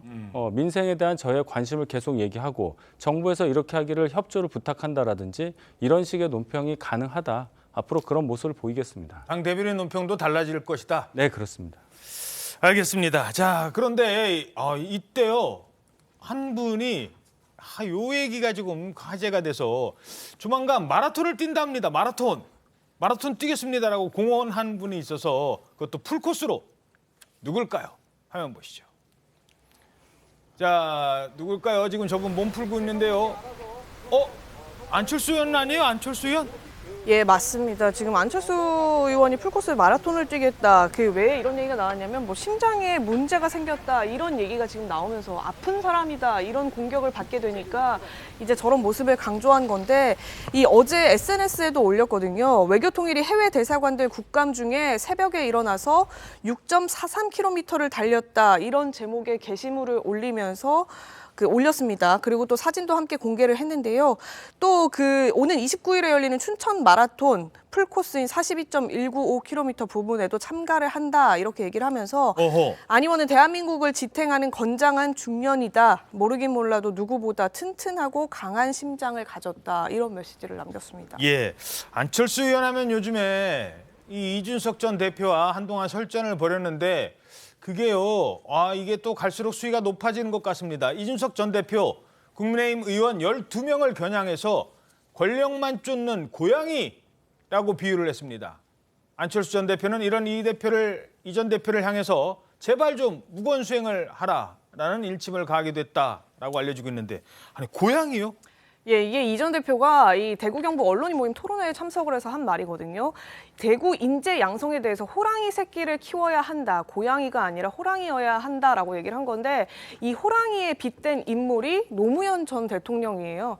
그러면서 대구의 지역구를 둔 국힘의원 12명을 권력만 쫓는 고양이에 빗댔는데요. 예. 안철수 의원이 이 발언에 대해서 무건 수행에 대해 풀어달라고 하더니 유튜브에 나가서는 나라 수장이 미친 X다라고 말하더니 또 대구 의원들을 향해선 밥만 먹는 고양이라며 조롱을 하고 있다. 이 조롱부터 멈추고 본인부터 무건 수행을 해라. 이렇게 또 직격을 하면서 지금 계속 두 사람이 설전을 이어가고 있는 모습입니다. 오늘도 뭐 페이스북에 글을 하나 올렸다면서요? 예, 오늘은 이제 뭐 정부 여당에 대한 일침을 남긴 것 같은데 이준석 대표가 보궐선거 이후에 어떻게 반성을 하고 혁신하는지에 대해서 구체적인 조치는 없고 누가 신당을 창당하면 어떻게 하나 이렇게 주판알만 돌리고 있는 것 같다. 이렇게 얘기를 하면서 지금 보궐에서 17% 차이가 난다면 부산이나 뭐 텃밭 지역에서도 다 망가진다. 정신 차리라.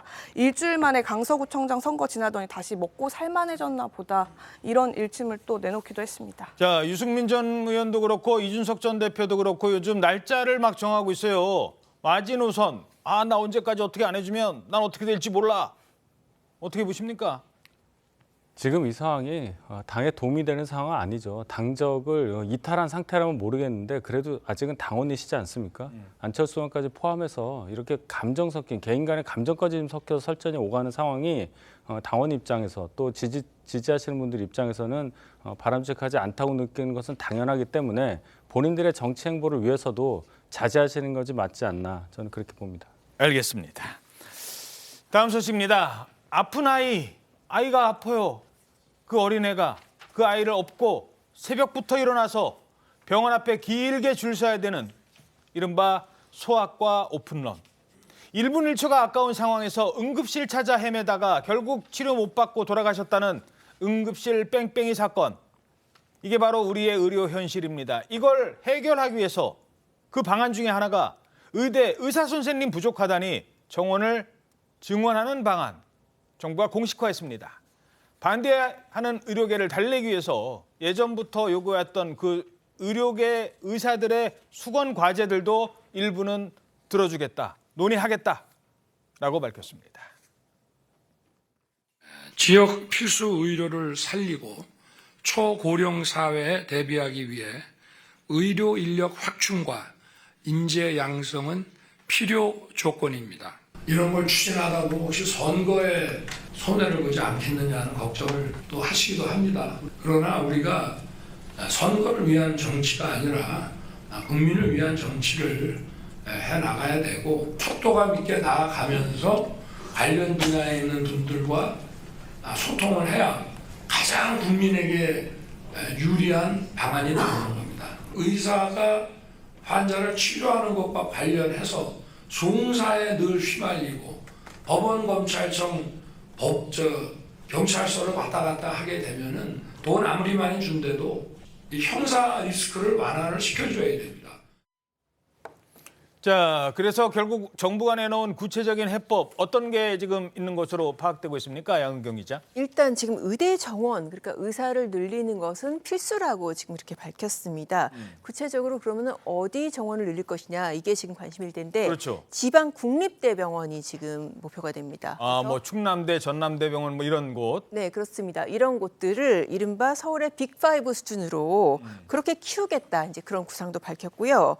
그래서 이제 지방 국립대, 지금 가장 문제가 되는 부분이 이제 지방의 의료 공동화 부분이잖아요. 그렇죠. 아프면은 지방에 진료받을 데가 없고 KTX 타고 올라오느라 골든타임 놓치고 이런 부분들이 큰 문제가 되는데, 그래서 지방 국립대병원의 인건비라든지 이런 정원 규제를 완화해서 이제 경쟁력을 기르겠다. 그리고 이제 암이라든지 뇌출혈 이런 응급수술도 지방에서 받을 수 있도록 하겠다. 그런 구상입니다. 이제 그것뿐만이 아니고 지방의 국립대 병원, 그리고 지방의 1, 2차 병원 이쪽에서도 중증 환자를 국립대 병원으로 보내고, 그리고 이제 상태가 호전되면은 다시 1, 2차 병원으로, 그러니까 서울까지 올라오지 않고도 상태에 따라서 지방 내에서 이렇게 지금 환자가 처치될 수 있는, 단계에 따라 처치될 수 있는 그런 필수 의료 네트워크를 구축하겠다는 그런 방침입니다. 예.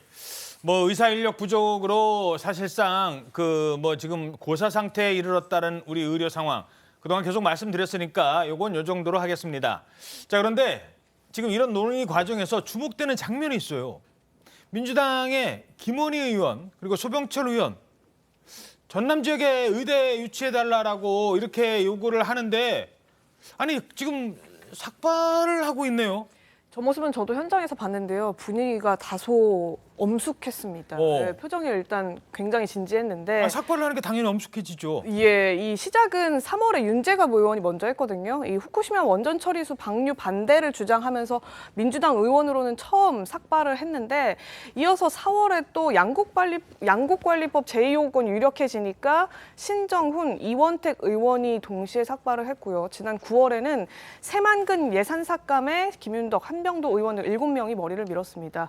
그리고 이제 아까 보신 것처럼 18일에 김원희 의원과 또 소병철 의원이 전남대 의대 유치를 주장하면서 삭발해서 민주당 의원 총 11명이 모두 삭발을 한 건데, 물론 각자 지금 말씀드린 대로 명분이 있습니다. 가장 최근에는 이제 지역에도 의대를 신설해달라 이런 주장인 건데, 당내에서는 아무래도 이게 지역구 민원이고 민심의 이제 의견이다 보니까 총선을 앞두고 유권자들을 다소 의식한 행보 아니냐. 정치인의 퍼포먼스일 수 있겠지만, 예, 이런 얘기도 지금 나오고 있고, 일부 의원들 사이에서는 그러니까 뭐 함께 해달라 이런 요청 때문에 분위기에 휩쓸려서 머리를 밀게 됐다, 뭐 이런 볼멘 소리를 하는 의원들도 다소 있다고 합니다. 자, 물론 저분들 얘기하는 건 아닙니다. 저분들은 오죽 답답하면 내가 지금 삭발까지 하겠습니까? 사실 삭발이라는 게 쉬운 결정은 아니에요. 그런데 일부 의원들 얘기를 뒤에서 얘기를 들어보면 저분 얘기 아니라니까요.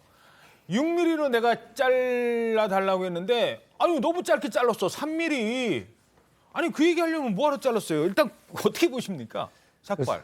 글쎄요. 저분들 입장에서는 지역민들의 이익을 대변해야 되는 그런 입장이 있기 때문에 또 그 이제 표출 방식이 조금 세는 뭐 단식이나 삭발 이런 것은 굉장히 좀 극단적인 투쟁 방식 아니겠습니까? 그래서 민주화 시대에 뭐 아주 강경한 대정부 투쟁 이런 걸 위해서 하던 건데 의대 유치를 위해서 삭발을 했다. 조금 뭐 세련되지 못한 방식이었다. 저는 이렇게 보고 있습니다. 예, 알겠습니다. 물론 독재 정부 시절의 삭발은 정말 자신의 의견을 표출하는 마지막 수단이었습니다.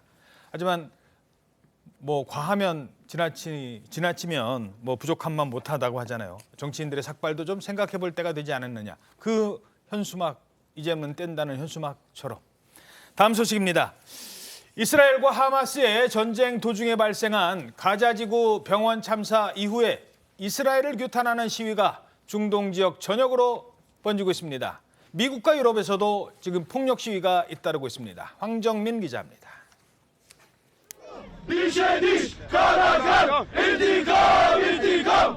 분노한 시위대가 이스라엘 대사관 앞에 모였습니다. 대사관 진입을 시도하고 이스라엘 국기를 불태웁니다. So we came here to show our support and our solidarity with the people in Palestine. 가자지구 병원 폭발 참사가 이스라엘 소행이라고 보는 중동 곳곳에서 반이스라엘 시위가 들불처럼 번졌습니다. 레바논과 요르단, 튀니지, 이란 등 이슬람권 전역에서 대규모 시위가 벌어졌고 폭력적으로 변한 시위에 물대포와 최루탄이 동원되기도 했습니다.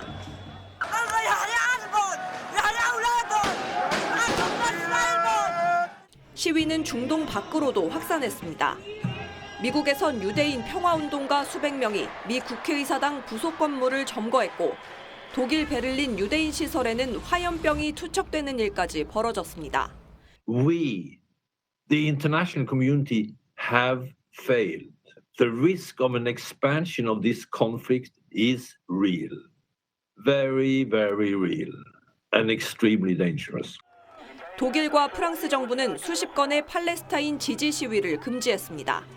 TV조선 황정민입니다. 자, 북한 김정은 일가 얘기가 오늘 언론에 많이 등장했습니다. 자, 다른 얘기가 아니라 참 이 명품 사랑이야 뭐 많이들 알고 계시죠. 김정은 위원장의 시계, 동생 김여정의 가방, 그리고 딸 김주혜의 코트까지. 근데 이걸 또 이제 사진을 갖고 계산을 해봤나 봐요. 1년에 명품에 쓰는 돈 수십억 원에 달한다, 이런 보도가 나왔어요. 양경 기자. 이게 봤더니 저희들 준비한 화면 보시죠. 이게 뭐 하나하나가 자, 김정은의 시계, 그리고 저 뭐 가방, 이걸 다 하나하나 조사를 해봤더니 저렇게 나온 거예요. 네, 그렇습니다. 지금 뭐 김정은의 시계가 이제 알려진 거로만 뭐 1,600만 원 그렇다고 그러고, 지금 김여정의 가방 같은 경우도 한 1,000만 원에 달하고, 심지어 그 딸 김주혜의 즉 검정색 코트 있잖아요. 예. 저것 또한 뭐 250만 원, 200만 원 그 정도의 예. 명품 코트라고 합니다. 지금 북한이 식량난이 날로 심해지고 있다는데 어떻게 저런 사치품들을 지도층이 저렇게 입을 수가 있을까 싶은데 그야말로 명품 사랑이 대단해서 정말 어떤 방법을 써더라도 지금 밀수를 통해서 명품들을 들여오고 있다는 것인데요. 사실 저게 뭐 북한에서 생산하는 거 당연히 아니고 해외에서 들여오는 것들인데 저건 대북 제재 위반이거든요. 예. 그러니까는 당연히 공식 경로로 들어오는 건 말이 안 되고 여러 가지 방법을 쓴다고 합니다. 예를 들어서 현지에 있는 상사원이라든지 주재원 이런 사람들을 통해서 또 다른 사람을 통해서 이렇게 여러 번의 세탁을 거쳐서 들어오기도 하고 또 육로 운송이 금지돼 있으니까는 배를 통해서 들여오기도 하고 그렇게 여러 가지 방법을 쓰는데 그렇게 해서 들여오는 게 통일부 당국자에 따르면은 수억 원에서 수십억 원 규모로 연간 그 정도가 된다고 하고요. 근데 이제 지금 아무래도 북한에서 저렇게 들여오는 것도 불법이고 더군다나 김정은 일가에 관련된 거다 보니까는 여러 정보가 극비여서 정확한 수치는 파악이 안 되지만은 탈북자들의 증언이나 이런 것들로 그런 경로들이 조금씩 나오는 상황입니다. 예, 최근에 뭐 러시아와의 관계가 좋아지면서 지금은 러시아 외무장관 오니까 막 대대적으로 막 주민들 동원해서 환호하고 그러는데 자기네들이 파는 건 무기를 막 판다는 걸로 알려지고 있잖아요. 전쟁 중인 러시아에 저런 거 들어올 수도 있다는 거예요. 뭐 주민들 위해서 식량을 얼마나 들여오겠습니까? 몰래 무역하면서. 게다가 대놓고 저런 걸 차고 다닌다는 거잖아요. 그렇습니다. 북한의 식량난이 정말 심각한 것으로 계속 알려지고 있는데 김정은이 찬 시계만 해도 1,600만 원이다. 우리가 생각하기엔 상식적으로 굉장히 이해하기 어렵잖아요. 그렇죠. 그런데 이제 통일부 당국자의 말이 전해진 바에 따르면 주민들의 이런 시선을 전혀 의식하지 않고 이런 사치품 소비를 과시하고 있다, 이런 말까지 나오고 있다고 하고요. 또 일각에서는 사치품 통치술이라는 말까지 나온다고 합니다. 사치품 통치술. 오죽하면 시계 통치술이란 말을 나온다고 하는데 짐작할 수 있듯이 김정은이 굉장히 총애하거나 또는 군사 분야에서 업적이 있다고 생각하는 인물들에게 고급 차량까지 턱 주거나 하사를 하는 거죠. 예. 아니면 북한에서는 김정은 일가의 행사라던가 여러 가지 생일 이런 큰 행사를 할 때 어떤 특정인에게 주는 행사 선물로 스위스제 고급 시계라든가 휴대용 전자기기도 지급한다고 하는데요. 글쎄요, 이렇게 주민들은 배고픔에 굶주리고 있는데 이런 행보하는 것이 아무래도 국제사회의 시선으로 보기엔 좀 이해하기 어려운 부분입니다. 알겠습니다. 자, 다음 소식입니다. 마약 상습 투약 혐의를 받고 있죠. 배우 유아인 씨 재판에 넘겨졌습니다. 그런데 유아인 씨가 그동안 이 프로포폴 투약한 건 다 알잖아요. 뭐 몇 번 했겠을까? 한 10번? 20번? 무려 몇 번을 투약했다고요? 예, 181회에 달하는 것으로 지금 수사당국이 추정하고 있다고 합니다. 우리가 도대체 어느 정도길래 상습 투약이라고 하냐 하는데 2020년 9월부터 지난해 3월까지 181회라고 하니까 지금 수사당국 굉장히 이것을 엄중하게 보고 있는 거고요. 또 하나 다른 사람의 이름을 빌려서 수면제를 불법 처방받은 혐의도 지금 적용이 되고 있습니다. 검찰에서는요, 유한 씨가 투약한 프로포폴 등이 모두 5억 원어치에 달하는 것으로 파악했다, 이렇게 전해지고 있습니다. 프로포폴 사는 데만 5억 썼다. 그렇습니다. 그리고 이제 유한 씨가 불기소, 기소를 했는데 이런 것만이 적용이 된 것은 아닙니다. 또 다른 혐의가 있는데 수사당국이 보고 있는 혐의, 증거인멸을 지시했다라는 혐의를 적용하고 있고요. 또 미국에 같이 갔던 일행에게 대마 흡연을 강요한 혐의까지 지금 추가됐다라고 하는데, 일단 불구속 기소가 됐으니까 앞으로의 재판에서 또 얼마나 입증이 될지 지켜봐야겠습니다. 자, 유한 씨가 지난 5월 영장 실질 심사에 출석했을 때 그때는 불구속이 일단 우선이니까 이렇게 얘기했었습니다. 그동안 저를 사랑해 주셨던 많은 분들께 큰 실망을 드리게 된 점 깊이 반성합니다. 죄송합니다. 코카인 투약했던 혐의는 인정하십니까? 제가 언론을 통해서 해당 사실들을 말씀드리기에는 어려움이 있는 것 같습니다. 앞으로 남은 절차에 성실히 임하면서 제가 할 수 있는 소명들 해나가도록 하겠습니다. 심려 끼쳐 죄송합니다. 자, 그래서 불구속 되니까 이제 언론에서 얘기하는 것보다는 제가 재판에서 얘기하겠습니다. 얘기를 했어요. 불구속 갔어요. 하지만 181회? 지금 너무하잖아, 이건. 5억 프로포폴 쓰는데 어떻게 전망하십니까? 일단 굉장히 좀 중형을 받을 가능성이 높고, 영장이 기각은 되었으나 기각 사유를 보면은 투약에 대해서는 상당 부분 증거가 확보되고 본인도 인정하고 있는 점이라고 했어요. 사실 투약에 관해서는 객관적 증거가 굉장히 명확해요. 그래서 이게 무죄로 된다 이런 경우는 사실 실무에서 거의 없거든요. 실효해가지고 나오면 나온 거예요, 그냥. 근데 너무 많이 했기 때문에 이건 뭐 다투고 말고의 영역은 아니라서 상당 부분은 재판 시작부터 투약에 대해서는 어느 정도 인정을 하고 시작할 것이고, 증거인멸이나 이런 부분에 대해서 다툼의 여지가 있을 수 있는데 이게 지금 공범이 또 도주한 부분이 있거든요. 그래서 명확해지는 부분이 있을 수 있기 때문에 오히려 공범을 잡아오면 추가 기소되는 사건도 있을 수 있습니다. 유아인 입장에서는 형량을 낮추는 데 오래 집중할 거다? 그럴 가능성이 높습니다. 예, 알겠습니다. 자, 그런데요, 또 다른 연예인의 마약 소식도 들려왔어요. 이번엔 또 누굽니까? 예, 지금 40대 A씨로 알려져 있는데, A씨는 뭐 드라마나 영화에서 주연급으로 활발하게 활동 중인 인물로 전해졌습니다. 경찰이 내사나 수사에 본격적으로 착수하게 된 계기는 아마 제보가 있었던 것이 때문에 전해지고 있는데요. 연예인 등이 마약을 한다, 이런 첩보가 들어왔다라는 겁니다. 그런데 지금 일단 경찰이 혐의로 보고 있는 점은요, 이 A씨가 연예인 지망생이라던가 혹은 유흥업소 관계자들과 본인의 주거지나 유흥업소 등에서 대마를 비롯해서 여러 가지 이렇게 불법적인 부분을 혼자 안 해요. 보면은 이렇게 그렇습니다. 막 유흥업소 관계자들 아니면 연예인 지망생 같이 한 거예요. 또 한 방에서. 그러니까 경찰도 지금 A 씨에 대해서만 수사를 하고 있는 것이 아니라 A 씨를 비롯한 8명 정도도 지금 같이 내사를 진행 중인 것으로 알려져 있지만, 공식적으로 발표하기에는 수사 중인 사항이기 때문에 좀 조심스러운 부분이 있어서 경찰이 신중하게 입장을 취하고 있는 것으로 보입니다.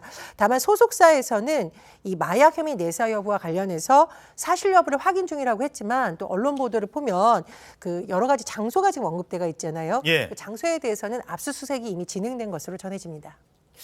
자, 그런데 또 그 마약하면 생각나는 사람 있죠. 전두환 일가에 대해서 폭로했던 전우원 씨, 마약 투약 혐의로 재판 앞두고 있는데, 자, 근데 일각에서 전우원 참 좀 그렇잖아, 선처를 호소하는 이 찬반에 엇갈리는 겁니다. 그런 얘기가 나오고 있다고요. 네, 아무래도 이제 뭐 가족에 대해서 폭로한 이런 점들을 고려해야 되지 않냐, 뭐 이런 식으로 마치 무슨 온라인에서 무슨 뭐 구명 탄원서를 쓰듯이 그런 글들이 조금 올라오고 있는데요.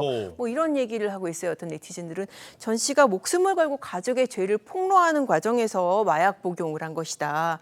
그리고 자수를 했지 않냐. 그리고 이제 뭐 아무래도 이제 뭐 5.18 가서 공개 사죄도 하고 그런 점들도 고려를 해야 된다. 그리고 이 사람이 범행 동기가 전두환의 후손으로서 그런 죄의식을 극복하기 위해서 그래서 이제 마약을 한 측면도 있다. 아무래도 화목하고 평범한 가정에서 자랐으면은 마약 안 했을 거다. 안 했을 것이다. 그러니까 법의 심판보다는 사회의 온정을 베풀어 달라라는 것인데, 찬반 논쟁이 있다지만 저는 개인적으로 굉장히 지금 부적절한 얘기고요.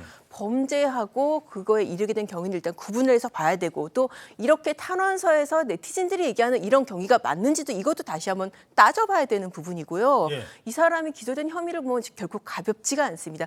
미국에서 최소 드러난 것만 몇 달에 걸쳐서 마약의 종류도 굉장히 많아요. 뭐 엑스터시, LSD 여러 가지 굉장히 중독성이 강한 마약을 했고 실제로 또 유튜브를 통해서 또 그런 모습을 보여주고 핑계를 했어요. 마약하고 있다고 지금 나. 그러니까요. 이게 지금 어떻게 보면 가족의 비리를 폭로했다라는 그 부분 때문에 범죄 혐의가 가려지고 미화되면 이게 굉장히 위험하기 때문에 상당히 경계해야 될 현상으로 보입니다. 예.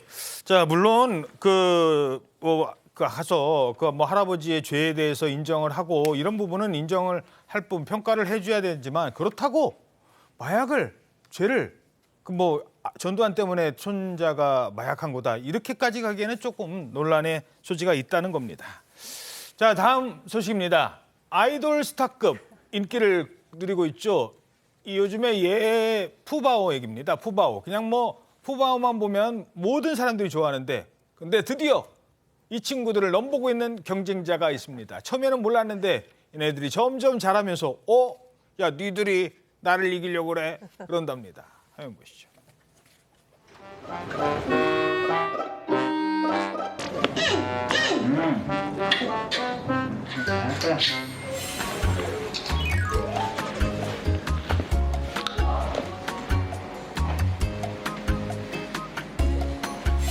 성곤이가 나오고 있어요. 성곤이를 보고 싶었는데 우와 성곤이나 보여요? 이빨 귀여운 거 봐. 이빨 귀여운 거 좀 보세요. 이빨이 쑥 올라왔어요.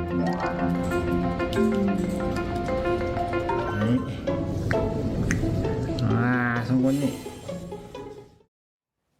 와, 벌써 이빨 자랐어요. 우리 아이들 그 치아 막 자라기 시작하면 부모가 정말 기분이 좋잖아요. 첫 이 빼줄 때 그때 기억나십니까, 아이들? 자, 루이바오 그리고 후이바오인데 이 쌍둥이들이 지금 체중도 입맛도 그런데 또 제각각이라고요. 그렇습니다. 지금 잠깐 보시면은 동생 판다 모습이거든요. 벌써 이렇게 쌀알 같은 이빨이 났는데 예. 루이바오, 후이바오 잘 보시면은 약간 체중 차이가 납니다. 동생이 400g 정도 더 나가는데 동생이 더 나가네. 동생이 이렇게 먹성이 좋은 것으로 알려져 있어요. 어허. 지금 보시면 동생은 엄마가 먹여주는 모유도 잘 먹고 또 사육사가 이렇게 먹여주는 분유도 잘 받아 먹는데 엄마가 해주는 거는 뭐든지 잘 먹는군요. 그렇습니다. 사실 강철원 사육사는 엄마가 아니라 이제 할아버지라고 할 수 있겠죠. 그렇지. 예. 근데 그런데 이제 언니인 루이바오는 엄마의 모유는 좀 먹는데 가끔 가다가 이제 분유 먹는 것을 조금 싫어한다 이런 소식이 전해지고 있는데 예. 사육사들이 보기엔 이것도 꼭 적응이 될 거라고 하고요. 예. 또 잘 보면은 이 두 사람의 성격도 약간 다릅니다. 이 두 동물이 달라요? 예, 조금 더 까칠한 게 누구냐 이렇게 네티즌 사이에 설전이 펼쳐지고 있는데 예. 요즘 강박한 소식이 많다 보니 또 팬더를 보면서 웃는 분들도 많은 것으로 보입니다. 이게 한 녀석은 좀 여유로운데 한 녀석은 좀 성격이 좀 급하답니다. 과연 저 아이 중에 아이 중에 누가 더 또 쟤네들끼리 경쟁할 것 같아요. 내가 더 인기 있어. 뭐 이럴 것 같은데 앞으로 지켜보도록 하겠습니다. 저렇게 사실 동물이라는 게 뭐 인간의 관리를 받는 동물들이 많죠. 근데 잘해줘야 되는데 처음엔 잘해주겠다며 데리고 왔어요. 근데 돈이 안 된다고 대충 키웠던 동물이 있었습니다. 이 동물 소식도 아마 기다리실 것 같아서 준비를 했습니다. 버쩍 마른 아주 바짝 마른 사자. 저 사자입니다. 제가 사자래요. 갈비가 저렇게 보이고 동물원에서 키운다고 데리고 왔는데 동물원 운영 안 된다고 코로나 때문에 힘들다고 쟤네들 먹일 것도 없어요. 그럼 쟤는 무슨 죄인데요? 오죽하면 갈비사자라는 별명까지 붙었겠습니까? 숫사자, 바람이. 청주동물원에 보냈거든요. 그다음에 어떻게 됐습니까? 몸무게도 상당히 많이 늘었고요. 저 무엇보다 저 안타까운 늑골이 드러날 정도의 갈비 상태가 많이 해소가 됐다고 합니다. 최근 사진으로 보이는데요. 보시기에도 굉장히 조금 나아졌네. 나아졌고 예. 참 제가 사진을 보면은 저 동물도 저렇게 표정이 있구나 그런 생각이 들 정도로 앞선 사진하고 굉장히 다르게 안정된 모습을 이렇게 보이고 있는데요. 자, 왼쪽이 옛날 지금 오른쪽이 지금 요즘에요. 확 봐도 달라요. 네, 그러니까요. 털도 갈기도 많이 달라진 것 같고. 털의 윤기가 좀 흐르죠 지금 같은 경우에는. 네. 저게 사자인데. 그러니까요. 저렇게 태어난 애인데. 맞습니다. 근데 이제 저게 왜 갈비사자 됐냐면은 말씀하신 대로 이제 김해 어떤 동물원에서 데려는 왔는데 코로나 때문에 힘들고 돈이 없다라고 하면서 굉장히 오랫동안 지금 한 8년 동안 이렇게 혼자만 있었다 그래요. 예. 혼자 방치되다시피 하다가 청주동물원으로 옮겨졌는데요. 또 한 가지 반가운 소식이 있습니다. 바로 뭐요? 합사를 하게 될 거라는 거예요. 암사자. 아, 같이 방 쓴다고? 네, 그러니까 누구랑 왜 또 나 누구 뭐 저거 만났나? 이제 애인을 만났나? 네. 사실 이게 지금 저 갈비사자라는 별칭이 붙은 바람이가 나이가 적지 않습니다. 사자 나이로 19살인데 사람 나이로는 거의 100살에 가깝다 그래요. 오. 그런데 지금 또 다른 암사자 도도 12살이라고 하는데 이 지금 23일 날 합사를 할 예정이라고 합니다. 그래서 합사를 위해서 뭐 교차 방사도 하고 서로 채취 적응도 하고 그렇게 지금 훈련을 진행했다고 합니다. 아, 일단 채취부터 적응을 해야 되는군요. 잘 자라라. 네, 1분 뒤에 뵙겠습니다. 네, 어떻게 오늘 아침 대한민국 잘 보이셨습니까? 오늘 하루 당신의 대한민국 신통방통이 응원해드립니다. 즐거운 주말 보내시고요. 다음 주에 뵙겠습니다. 고맙습니다.